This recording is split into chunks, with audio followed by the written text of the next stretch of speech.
అనంతపురం జిల్లాలో దుండగులు రెచ్చిపోయారు. కూడేరులో అరటి తోటకు నిప్పు పెట్టారు. సుమారు 3000 అరటి మొక్కలు, డ్రిప్ పరికరాలు పూర్తిగా దగ్ధమయ్యాయి.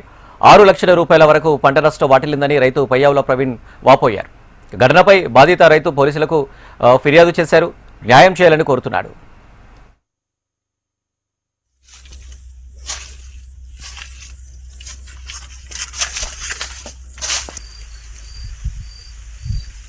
డ్రిప్ పరికరాలు పూర్తిగా దగ్ధమయ్యాయి.